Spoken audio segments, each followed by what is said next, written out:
Hello, I'm Dr. Musil, and welcome to part 2 of Lecture 13 on virtue ethics. We'll pick up our discussion of virtue ethics in our discussion of Aristotle, more specifically what he has to say regarding morality. So, a quick review of our first video, part 1. We talked about who Aristotle was, obviously an important figure in the history of philosophy. We talked about virtue ethics in general. We tried to start off very generally and talk about some of its general points of emphasis, what matters, that idea of character, our habits, our behavior over time. And as we've then continued from that point forward, we fleshed out, how that's the case, the ways in which our behavior over time is what matters, that idea of the big picture.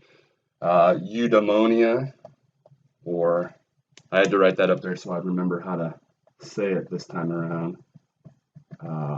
That Greek term, we talked a lot about that, which is kind of the end-all be-all of all human behavior, right? We ought to strive to reach this state of flourishing in a sustained sort of way. Eudaimonia, again, that Greek term. And we talked about how that's going to require then, insofar as we get there, because many people don't ever get there, it's a very difficult process, that's going to require persistent rational reflection on our part. You see some similarities with Epicurus here too, right? With this notion that we're going to have to constantly engage in reflection, and this idea that prudence is key, right? Constantly engage in reflection and reflect on our character to ensure that we are sticking to the best path to eudaimonia. Yes. Okay. So. And we talked a little bit about how the idea of virtue ethics. One of the central themes is that it's an inexact science. We can't spell out exactly what doing the right thing looks like for you, because it changes amongst people, right? That idea of the golden mean, and we can tell you that you ought to shoot for moderation in whatever you do, but there's this idea that what that moderate amount looks like varies across people, and not only that, as I tried to emphasize, across one's own lifetime, what's going to lead to this could very well change. And so we talked about, again, that sort of flexibility and how that's completely at odds with someone like Kant, who's very rigid in his sense of morality, and whatever applies, remember, it's rooted in reason and is therefore thought to be sort of objective and applicable to all rational creatures, regardless of their time and the time in which they exist, or where in space they happen to exist.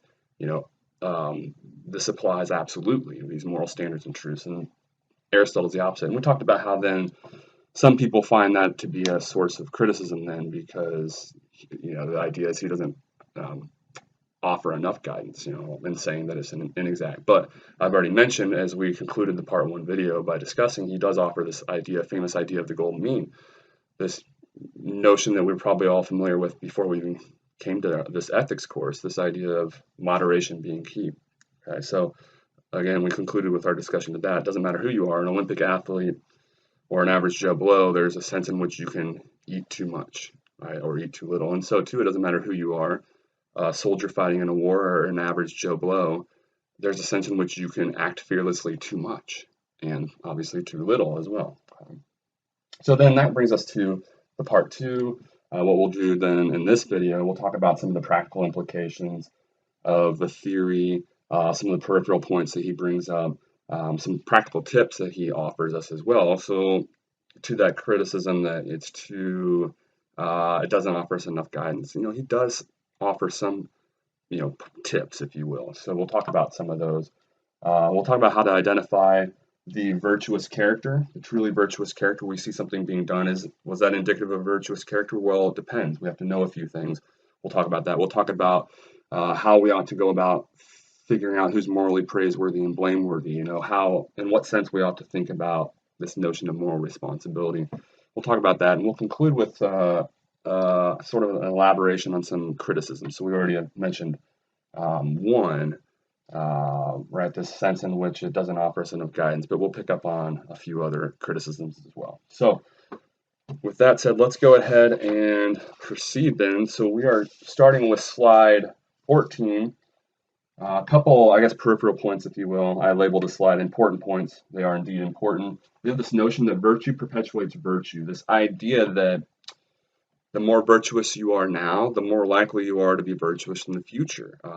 Whatever habits become ingrained, well, then they're going to become more and more ingrained. I guess the idea is more and more ingrained the more they're done, right? So, and our science bears this out. And this is something that all the ancient philosophers, or many of them, at least Aristotle and Plato for sure, and Socrates, seem to recognize that's the importance of our youth and how changing our behavior and our habits over time, that becomes more and more difficult. And our science, our studies, in more recent times, that seems to bear that out, right? To support that idea that as we become older, it becomes more and more difficult to change our ways of thinking and our ways of behaving. We become more and more ingrained in the habits that have been established. So in view of that, these ancients, again, very reflective dudes, right? They seem to realize this, and so you have this persistent emphasis on their part to get in and mold the minds of the youth at a very early age. This emphasis on how important childhood education is. That we need to, so Aristotle points out, right, that we need to get in and start molding the minds of the youth at an early age, so that then, given this point, right, that they'll start acting in a virtuous manner, establishing virtuous habits at an earlier age, so that those become more and more ingrained. And it's an easier process when they're young and fledgling, right? Because they don't have these deeply ingrained habits in place yet. So we want to get in while that's still possible to tweak their character, if you will, and to mold it. We need to get in there while it's still possible, while they're still pliable and moldable, if you will. And so too, then the earlier we can do that, then they'll have more and more time to sort of reinforce those good habits. So to back this point up, this is from our text 56 to 57. He says, quote, as a result of abstaining from pleasures, we become moderate. And then by so becoming moderate, we're especially able to abstain from them. So it becomes easier. The more we act virtuously now, the easier and easier it becomes, and the more likely we are to act virtuously in the future. Okay, I did not put this up here. He also talks a lot about the connection between virtue and so too vice. Whoops, oh goodness. Virtue, vice, and then pleasures and pains. Yeah, some interesting reflections on this. I guess I'll read what he says first and then kind of explain in case it's not clear what he means when he says it. So 57 from the text, both of these quotes come from. He says, quote, the pleasure or pain that accompanies someone's deeds ought to be taken as a sign of his characteristics, end quote. And so what he's getting at there is he's suggesting that we can sort of tell when someone truly has a virtuous character because they feel pleasures at the right time, so to speak, and they feel pains at the right times, right? So in other words, he's going to say that they'll feel when something virtuous is being done, they feel pleasure when that's done, and then when something vicious or not virtuous is being done, that pains them. And so you can actually tell what sort of character someone has by when they experience the pleasures and pains, and specifically if those properly correspond to when something virtuous or vicious is being done. So an interesting point there. He also says then, also on 57, quote, moral virtue is concerned with pleasures and pains. It is on account of the pleasure involved that we do base things, or vicious things, or bad things. And it is on account of the pain that we abstain from noble ones, or virtuous ones, or good things. So what he's getting at, and that's an end quote, so what he's getting at is, it's in view of the pleasure we experience that we go out and party instead of studying. Right? Or alternatively, it's in view of the pains we experience that we refrain from doing what's noble, in that case, studying, you might say, right? Because that's a painful process. We don't like to, reread and try to understand this difficult stuff. So he's pointing that out, right? That it's very much connected to that, and especially as we're starting off and we haven't reached the state of eudaimonia yet. We can be sort of manipulated by these pleasures and pains and led astray by them. Okay? Now, alternatively, as I started off by saying, conversely, if we have a virtuous character and disposition, then we will feel pleasures and pains at the right times. Okay, but he's saying in general, right, what leads people astray? Why don't they do the virtuous thing? Because it's painful sometimes. Studying is painful. Getting up and going to work on time every day, that's not necessarily the most enjoyable thing to do. Why do we do naughty stuff or bad stuff? Because it's pleasurable. It seems pleasurable. On the bottom of slide 14 is the point I guess I already kind of began with, mentioning the importance of youth and childhood education. And I like the point the editors raise speaks to that as well. They point out that on 47, quote, Aristotle suggests we begin life being prone to vice. So we actually, far from having it, remember that point we mentioned in the last video, or the last part, first part, I should say, of the lecture 13 video. It's not something we have by nature. It's not like eyesight. Rather, it's something we have to develop, and it takes the proper habits and so on. That's a moral virtue, right? And he's speaking to that. And in fact, he says, far from having it by nature, this moral virtue, we actually start inclined to do the opposite and to do what's vicious or not proper. Okay? So that's what our tendencies begin as, and then we need, the idea is, hopefully, right, we'll read our ancient philosophers, or we'll have good teachers who will then steer us in the proper direction, right, and fine-tune our habits and explain to us why, staying up all night every night isn't going to be good for us, why not brushing our teeth is not a good habit, and so on and so forth. So again, back to what the editors point out. Quote, Aristotle suggests we begin life being prone to vice. We need teachers to steer us toward what is good until we come to be able to identify it ourselves. Okay. Very important point. Again, it's not something we have by nature, and if, insofar as we ever reach the state of eudaimonia, it's going to take trial and error. We're going to screw up. We're going to suffer. It's going to be take a lot of reflection and hopefully some guidance from our elders, who are hopefully a little bit wiser and have engaged in the proper reflection and so on. Okay. So with that said, let's transition into slide 15, where we will raise a very Kantian point. So I mentioned in the part 1 video that at times virtue ethics and Aristotle's moral theory seems reminiscent of utilitarianism and consequentialism. For example, the general emphasis on flourishing or happiness, eudaimonia, the Greek term, right? Definite similarities to the utilitarians. Okay, but we also, as I alluded to in the part 1 video, we'll see similarities, as we're going to see here, to Kant and the deontologists. And so he raises a point that's, again, similar to the issue Kant raises with respect to little Sammy helping the little old lady cross the street. How do we know for sure? Just because we see something, that's a good habit to help others in need, right? That's, in general, that's going to probably not put you out too much. They're more likely to reciprocate if all people sort of help each other when possible. Isn't that going to be a habit that's going to lead to this for ourselves and then also in turn for others? So ostensibly the point is, little Sammy helping little lady cross the street. That seems on the face of it a virtuous thing to do.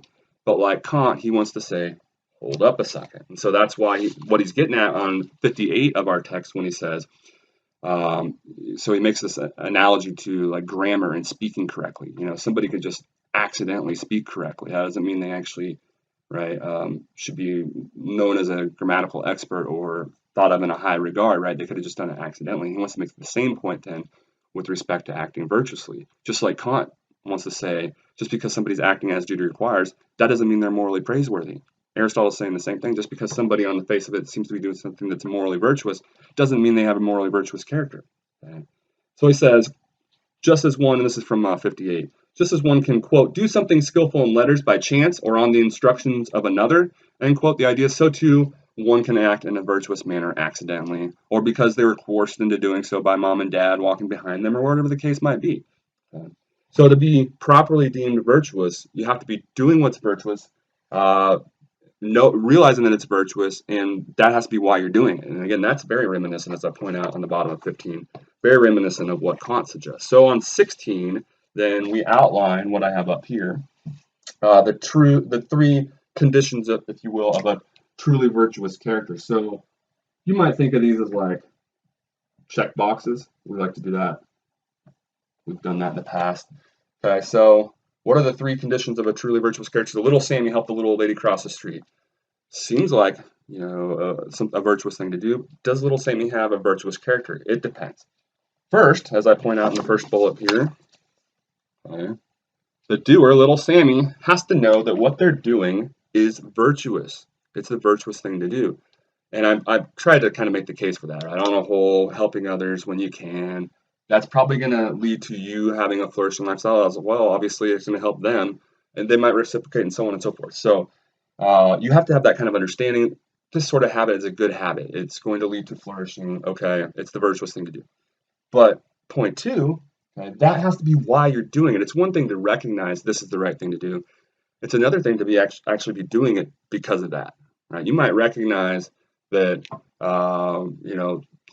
doing X is the proper thing to do, but you might still be motivated for selfish reasons, and that's actually why you're doing it. So he's just pointing out. Okay? And again, these are very reminiscent of Kant. You have to have that knowledge of that what you're doing is in fact the virtuous thing to do, right? And then you have to that has to be the motive. That has to be why you're doing it, okay? Because you understand that on a whole, when you behave in this sort of way habitually, you're going to flourish. And then thirdly, and perhaps the most Aristotelian point, given that big picture emphasis that I've been hammering home throughout both parts of lecture 13 here, it has to not be an anomaly of their character. It has to be indicative of who they are, right, on a whole. In other words, it can't be an exception. So little Sammy has to behave this way 99 times out of 100 or 100 out of 100 times. It can't be like a 1 out of 100 sort of deal. Right? So this has to be indicative of how he would typically behave, his habits, how he'd behave over time. Okay? Or as Aristotle would say, as part of his firm and immutable character. Okay? So provided we unearth, right, the little Sammy realized that was the virtuous thing to do, and that in fact was why he was helping the little lady, and we realize after monitoring little Sammy throughout his life that in all such instances he behaves in a similar way. Okay, little Sammy is a virtuous character. But you don't know that. If you don't know one of these things, then he wants to say, don't label little Sammy as a virtuous person, as a virtuous character. Okay. Now we're going to transition. Let's go ahead and toss that book over there. Transition to another point. And this gets at something I've been mentioning we'd be talking about, and that's kind of this idea of moral responsibility.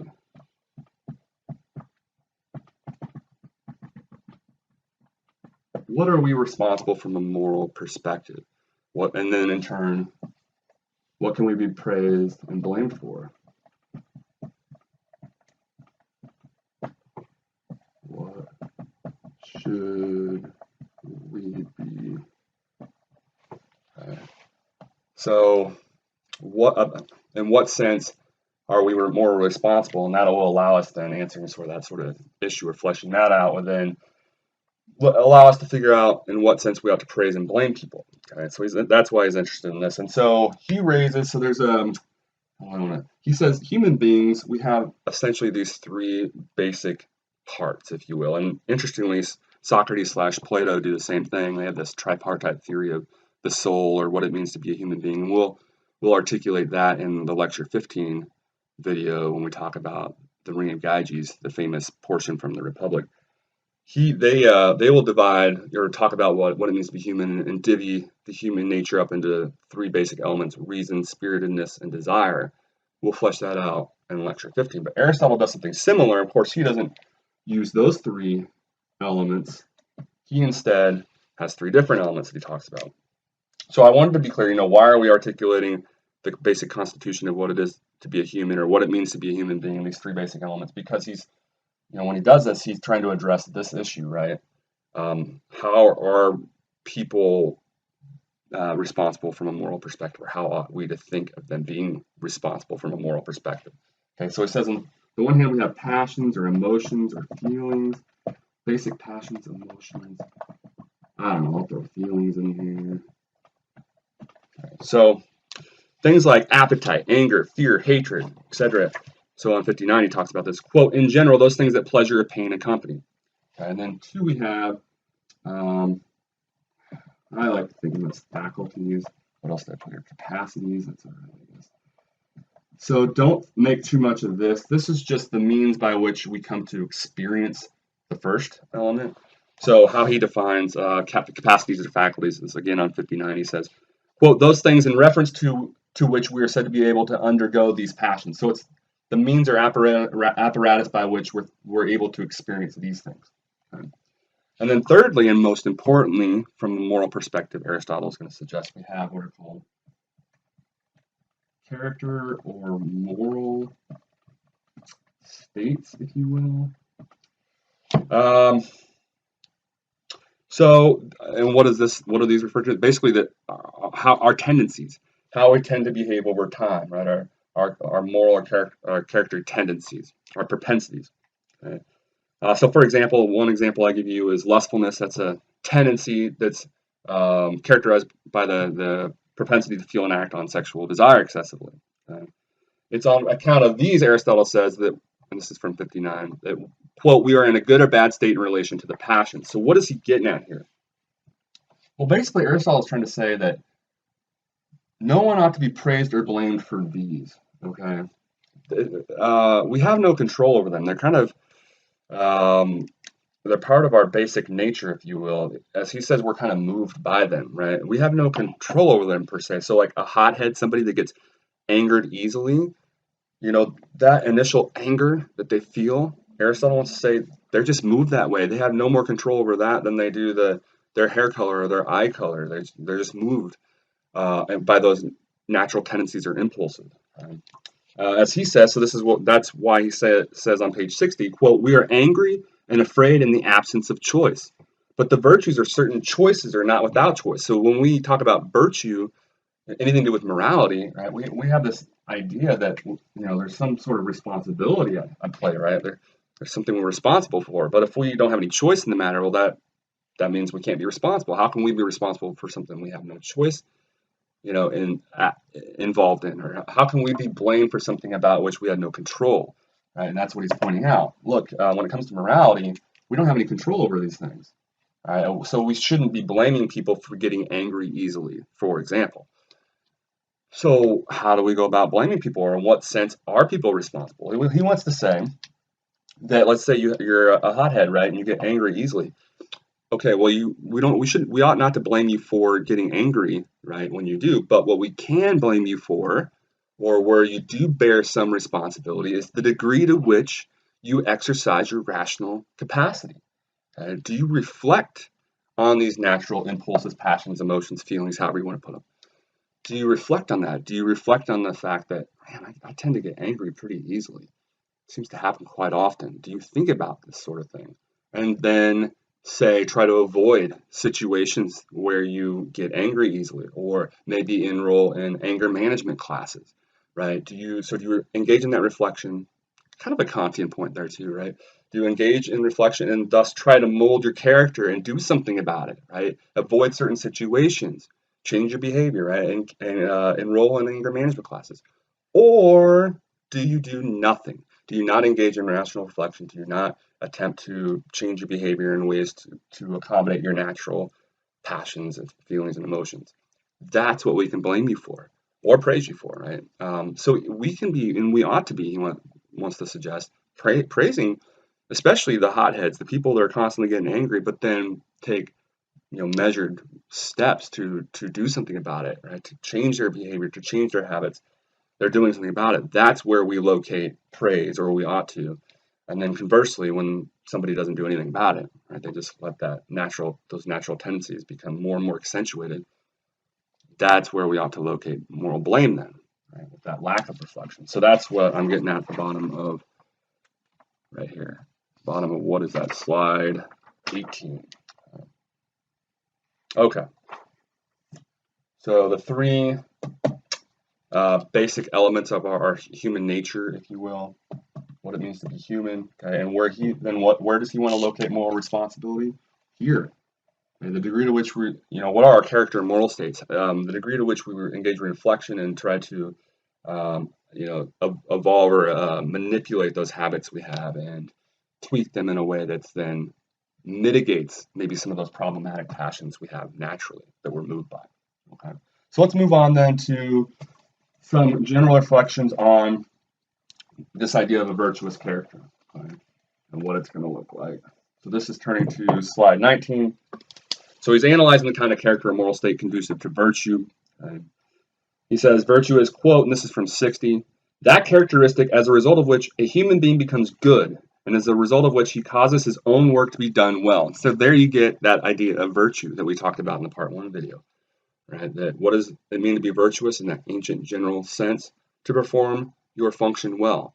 Remember that telos or telos, everything has a purpose in Aristotle, and so too Aquinas, right? There's this idea that everything's purpose or end driven.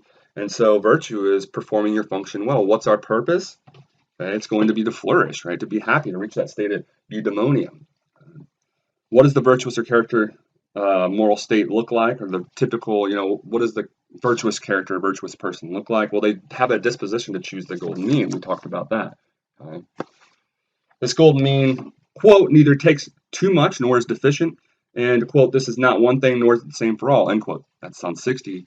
And that speaks to the inexact nature of morality, once again. It's not something I could spell out for you precisely. Rather, I can only give you what you ought to do in outline form, he says. Remember some of those quotes that we rattled off from the first part. So, to reiterate, once again, the amount of food intake for an Olympic athlete is going to be a lot more if they're engaged in these constant workouts, burning lots of calories, than it is for an average Joe Blow. The average or the moderate amount of acting fearlessly to become courageous, right? The degree to which you have to act fearlessly is going to be more if you're fighting in a war versus an average Joe Blow. But regardless of your circumstances, right, you're always going to shoot for that moderate amount given your circumstances. Okay? You're going to avoid excess, avoid deficiency. So in sum, he says this on 61, to feel emotions, quote, when one ought, and at the things one ought, in relation to those people whom one ought, for the sake of what and as one ought, all these constitute the middle as well as what is best, which is in fact what belongs to virtue. Important grammatical point, and so I mentioned this on slide 20. So understand that remember when I had the golden mean up here? And we were talking about that one I just mentioned, right? Acting fearlessly. And we mentioned the corresponding virtue. If you do that in moderation, you're said to be courageous.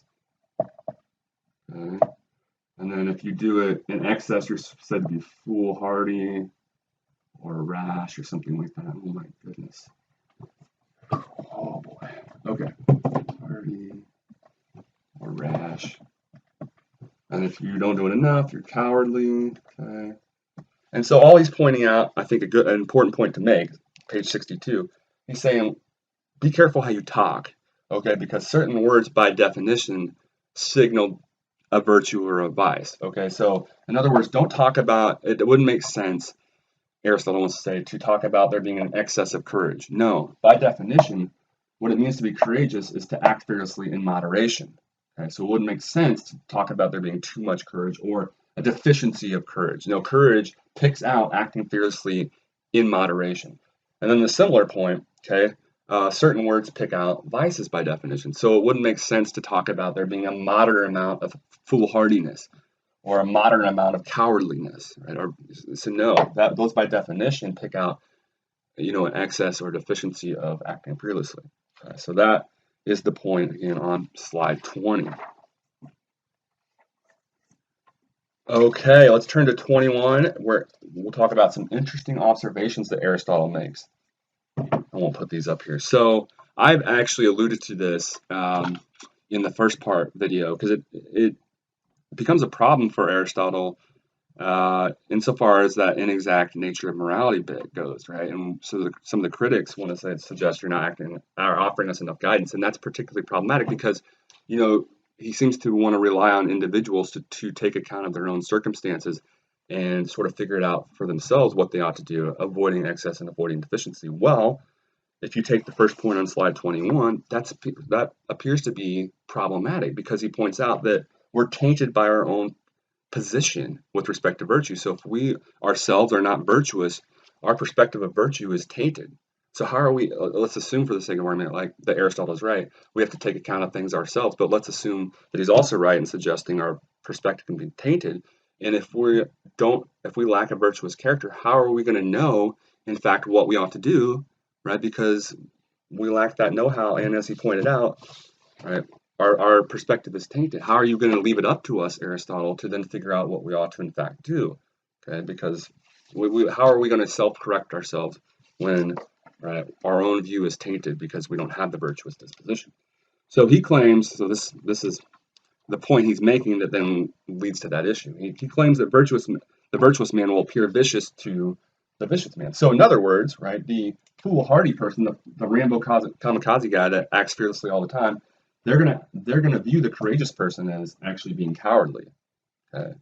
And conversely, the cowardly lion is going to view the person that acts fearlessly actually in moderation, the virtuous, hits the virtue with the golden mean. They're going to actually view that courageous person as being rash or foolhardy. They're going to have that error in judgment, if you will. Well, again, how can you rely on individuals to self-correct themselves? And especially if you acknowledge that so few people reach the state of eudaimonia, and in some sense it would seem have this virtuous disposition. It seems like all of us, or most of us, right, are liable to make these kinds of screw-ups. So then how can you leave it up to Aristotle? How can you leave it up to individuals to then figure so much of this out? Okay. So would say the critics. Okay, another interesting point, he says that one of these extremes, if you're going to screw up, one is actually better than the other. It's better, he wants to say, and this is, for example, to screw up this way. So if anything, make sure you screw up by acting fearlessly too much rather than too little. And I always find that interesting, and I'm not, I don't know, what do you guys make of both of these points? What about that notion that the foolhardy person is going to view the courageous person as being cowardly, and then vice versa for the cowardly person? I mean, there seems to be something to that, right? That our own perspective is going to possibly be tainted if we lack that virtuous disposition. And what about this point? So I think I asked about both of these in the reflection time questions. And what about this point, though? I don't know if I'm sold on this point that one extreme, right? If you're going to screw up, one vice is better than the other vice. Is that really true, or is a vice a vice? Is screwing up a screwing up?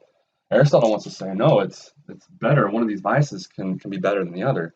And he says that it's because the foolhardy person, the rash person, at least more resembles the courageous person, whereas this person less resembles this person. And it's not always the excess either. So the other example I give here, all right, indulging in pleasures and so on. So like temperance would be the idea of doing that in moderation. Okay, we don't want to completely deny ourselves, but we don't want to be overindulgent. And there he says it would be better to be, what's the word I use here? Insensible, right? To not indulge enough than to overindulge, right? So there the lack would be, as he says, more similar to the virtue than the excess vice, right? That one would be the worst one in that case. So interesting point, right? So depending on what you're doing, it's better to screw up one way or another, right? Obviously you want to hit the golden mean, but if you can't, right, make sure you're screwing up towards the right side, I guess. So I mentioned we'd be offering some practical tips in losing our marker lids. So turning to slide 22 here, let's talk real quick about some practical tips he offers. It's not an easy process to reach this state of eudaimonia, right? So how do we get there? As he points out on 66, speaking to this difficult nature, okay, it's not something we have by nature, far from it, or from birth. We have to work at this. Quote, to become angry belongs to everyone and is an easy thing, as is also giving and spending money. But to whom? One ought to do so. How much, when, for the sake of what, and how? These no longer belong to everyone, nor are easy, end quote. That's from 66. From 61, quote, it is easy to miss the target, the golden mean, and hard to hit it, end quote. So some tips. So acquiring the virtuous disposition or becoming a virtuous character, that's rare and difficult. So here's some tips. Err, as we already mentioned, on the side of the lesser of the two evils. So when it comes to, for example, acting fearlessly, always know what you're mulling over and what kind of activity is involved. Acting fearlessly, okay, if there's any question whether you ought to do it, you're kind of unsure, probably do it, right, in that case, because it's better to act fearlessly more often, he wants to say, than not enough. Okay? In the case of temperance, indulging, I'm not sure if I should do it in this case, probably not, right, because he wants to say it's better to screw up this way and not do it enough, right, than too much. Okay? So err on the side of the lesser of the evils, if you will. And then I like the second practical tip. Take an assessment of your natural tendencies, propensities, or however you want to put that point. And then if you're naturally a scaredy cat, he says, so you don't, hardly ever, if ever, act fearlessly. Well, he says, aim to act fearlessly all the time. Aim to be this guy, kamikaze Rambo dude. Aim to act fearlessly all the time. And the idea is, given your natural disposition, though, you won't actually act fearlessly all the time, but you'll be a lot more likely to make significant progress this way. And conversely, if you're kamikaze Rambo dude who just can't help himself from acting fearlessly all the time, will aim to be a cowardly lion. And given your natural tendency, we know you won't go that far, right? But you'll be a lot more likely to make good progress towards the mean. Okay? So some interesting tips there as well. Okay, so a lot of interesting stuff at this point. I wanted to, before I get into some of the criticisms in a quick summary, I wanted to talk a little bit about this idea of moral luck, because it's interesting. And it does play, at some point in the semester, I wanted to bring this idea up. And Aristotle, interestingly, does seem to accommodate this idea of moral luck. What is this idea? Okay. So moral luck is the idea that in some sense what we're praised or blamed for is out of our control. Now, we talked a little bit about this idea of moral responsibility.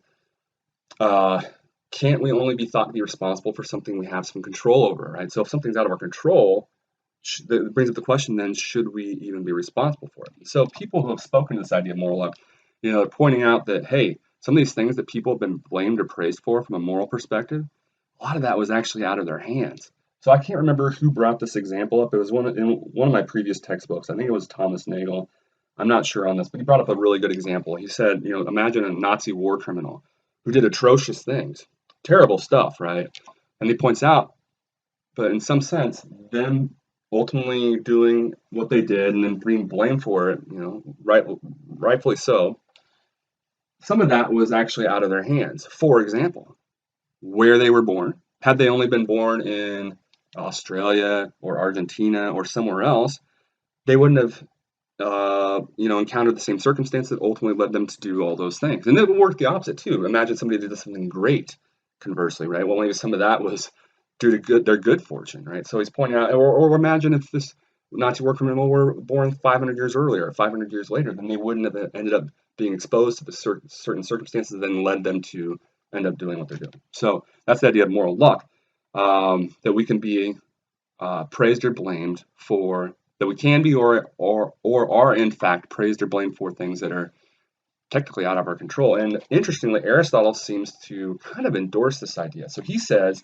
in a passage that wasn't included in our excerpt, he says, quote, "A man may possess virtue and yet be asleep or inactive throughout life. And not only so, but he may experience the greatest calamities and misfortunes, yet no one would call such a life of happiness," end quote. And the idea seems to be that you can engage in rational reflection, you can mull over your habits and do the best you can. You constantly work at it, and yet you just suffer terrible misfortunes constantly. You're not going to be happy in any sense of the word, especially in a sustained sort of way, but you've done everything you can. So, but remember, the measure of who's morally praiseworthy seems to be people that reach this state of eudaimonia. But people that suffer from these terrible misfortunes aren't going to get there, regardless of how much they exercise their rational capacity and regardless of how much they try to tweak and manipulate their habits. That seems to be the suggestion. And so, should we be in fact blaming people if they don't actually get here? Especially, I guess, well, at least in those circumstances where that seems to be at play, right? So that seems to be an issue. So we'll turn then to what I would say are a couple of interesting problems with, or issues that confront the virtue ethicist, someone like Aristotle. We've already referenced some issues here and there, right? How are we supposed to self-correct? Okay, you're relying on us. You're saying that morality is this inexact science. You're relying on the individual agents to figure out what they ought to do, and yet you at the same time acknowledge how we're all sort of tainted by our own dispositions, and we can't tell what's truly virtuous or what's not unless we actually already have a virtuous disposition. Well, that seems problematic. You're also, saying it's an exact science, and some people find that problematic because they want more guidance in general, right? Tell us a little bit more. But a couple other sort of issues, and I've actually alluded to the second one regarding like character witnesses at one point in the first part as well, but we'll pick up on that here in a second. But what about when we have, this is kind of similar to a problem with Kant's deontology that we talked about. Two conflicting. Remember we talked about, well, what happens when duties conflict and how do you uphold? That seems to be an issue. Well, two conflicting virtues. What do we do when upholding different virtues doesn't seem possible at the same time, right? Or something along the same lines. So, you oftentimes hear, honesty as being lauded as a virtue, and then like compassion as well, something like that. So they're both deemed virtues, right? But what do you do when presented with a situation where it seems like they're at odds? And so just like the Kantian has an issue with figuring out, what to do when these duties uphold or conflict in our experience. So too, the Aristotelian, the virtue ethicist, what do you do when it seems like you can't both be honest and compassionate at the same time? So a significant other asks you, honey, how do I look? All right, so she puts on, if you're a male, she puts on the red dress, so to speak, and you're thinking, oh my gosh, I don't want to be seen anywhere with her looking like that. Of course, you would never think this. You would never in a million years be thinking this, but for the sake of argument, right, these are your thoughts. Or if you're a her, right, with, your significant other is a male, and maybe, he's got this particular outfit on, and same thing, right? You don't want to be seen anywhere with him looking like that. So, do you tell the truth and say, "Oh, you look hideous"? No, you shouldn't be going anywhere looking like that. Or, should you do something more compassionate and say, "You look great," right? Now, I've been told that the compassionate thing to do is be honest. So, whenever we wrestle with this in face-to-face class, right, they'll say, "Oh, the compassionate thing to do is be honest," and if it's really the case that he or she looks that bad, they don't want them to suffer looking like that out in public or something like this. Is such a bad example. I could come up with a better example, but hopefully you get the idea.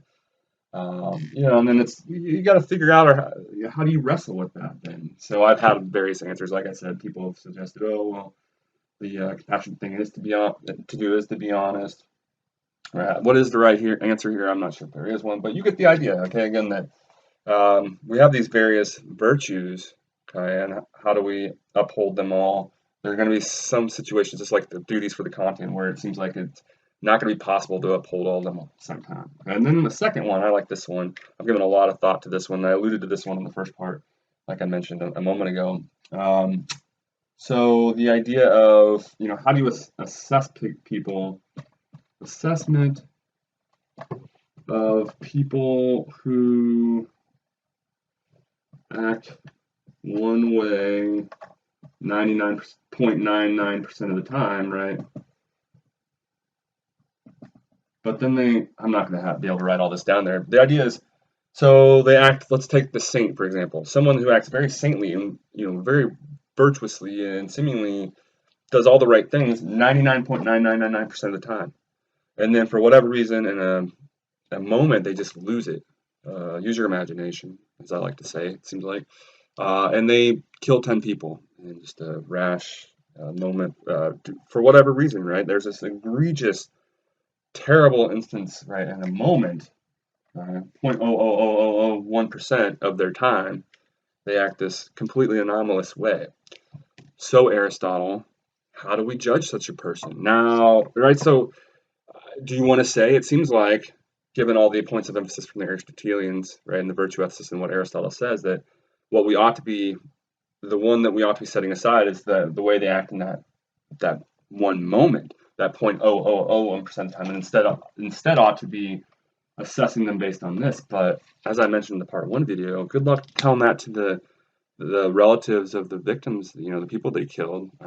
Is that going to be convincing? Well, they nonetheless, this person, overall, given the big picture, they were actually very saintly. So how do we deal with those instances? And it can be the opposite too, although it seems like those are very, even rarer or not as probable. But somebody who's a jerk 99.99999% of the time, and then they, and for whatever reason, in one moment, they jump out and save somebody from a bus coming on, or use your imagination, save 20 random strangers somehow, and at the expense of their own life. How do we judge them from an Aristotelian perspective? Are they still a jerk, even though they gave up their own life in that one moment? Are they still a jerk because that was the anomaly, and given how they tend to behave over time, 99.99% of the time, they were jerks. Should they then be labeled a jerk? Or are there moments, Aristotle, that can be so significant as to offset the the extent of how they would otherwise act, did otherwise act, right? That long period of time that they act in a completely opposite way. And of course, I mentioned this in the part one video. We speak to this issue into this kind of point where we want to say it should matter at least somewhat. So maybe your answer to this issue, or the Aristotelian answer, would be, well, it should matter at least somewhat, right? Maybe look, if they killed 10 people, they still need a punishment, right? But shouldn't this matter somewhat? And that's the idea behind the character witnesses, right? When we do have these kinds of cases, the defendants will bring in, their attorneys will bring in character witnesses to say, how about a mitigated punishment here because what they did was not indicative of how they behave over time. Or then sometimes people will say, in classes I've had people say, well, if they truly had a virtuous character, this egregious moment isn't even possible. And I think that, maybe Aristotle I could see him trying to maybe defend that. If someone truly has a virtuous disposition, I mean, you're not going to be perfect, right? You're still going to err, but would it be possible to have such an egregious moment? I guess that's debatable. Anyway, a couple of other issues that the virtue ethicist has to confront, right? Given that their theory.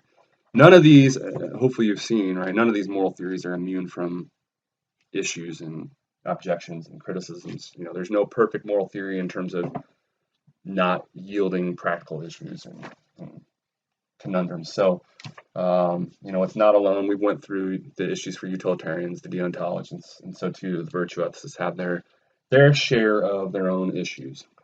So, quick summary. Turning to 25, we'll summarize slide 25. We'll summarize here and then go ahead and conclude our discussion of virtue ethics. So, like consequentialism, as I mentioned on the top of 25 here, it's a teleological moral view. We mentioned this in the first part. It's about producing something in our experience, about doing and not just having the proper reasoning. Remember as opposed to Kant, we started off the first part video by discussing that. It's about a teleological view. Morality is about producing something, namely eudaimonia, right? This happy, sustained, flourishing existence. So that was the second point. That's, what is the thing we want to bring about? Fulfilling our purpose, which he suggests is living a flourishing life, which is going to require us fulfilling our function well, which, remember, what's unique about us as human beings? Our rational capacities. So to reach this, the idea is you're going to have to engage in proper rational reflection to get there, to mold your character, to fine-tune your habits, to facilitate that pursuit of eudaimonia. Okay? So who are the people that are praiseworthy? Those who live well. Who are the ones that are blameworthy? Those who don't reach this, who are miserable, who don't have good habits and thus are suffering. Okay?